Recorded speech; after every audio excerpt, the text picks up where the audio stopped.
Here we got a 1961 Chevy Impala. This is one of my favorite years, 60, 61. Yeah, to tell you the truth, you know, I think in 65, 66, they started screwing them up. They started getting too damn big, the Impalas.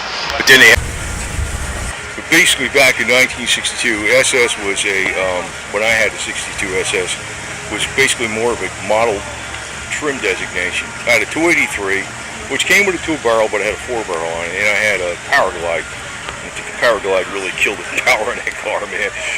The Power Glide got 2-speed transmission. Very reliable, but not the best transmission for off the line. But it was fun because it was convertible. It was like convertible. So as a matter of fact, it's raining out, and I drove my Sebring convertible here today. I haven't taken that thing out in a while.